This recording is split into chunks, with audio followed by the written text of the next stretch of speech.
So in weaving, we talk about the way that you set up a weaving is called ends. You set up ends on a loom, and so each strand is cut from a whole sort of like spool of yarn, and it's called an end. And so in a weaving, you have end on ends on ends as you look at the number of ends across, and sometimes it'll be 1,000 ends that are sort of tied to the loom.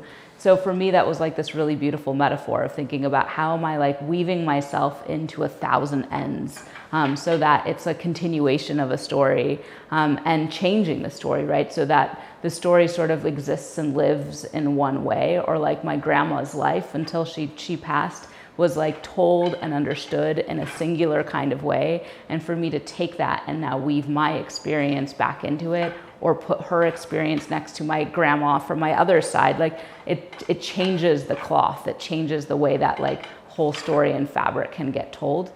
My name is Dominguez Hultgren. I'm a textile artist. I do large-scale sculptural weavings, and I'm a 2024 United States Artist Fellow.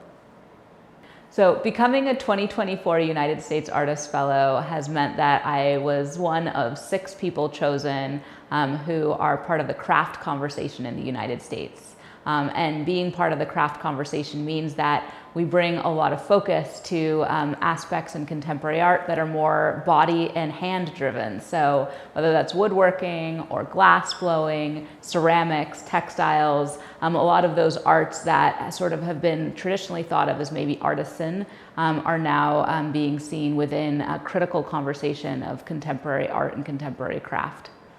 So I initially thought I was going to get an MFA in writing. I love writing and creative writing. So I went to Princeton University and I was majored in comparative literature, but then took creative writing classes, and then kept writing as I went on. But writing was kind of felt more academic, I guess. It wasn't until basically like connecting the impulse to want to write and realizing that weaving might be able to tell these stories better because there were so many gaps. It's hard to read a narrative that's filled with gaps, but it's easy to sort of like encounter a weaving that's full of knots or full of tangles or full of holes. It makes it more interesting, at least for me. Contemporary art sort of allowed for the messiness.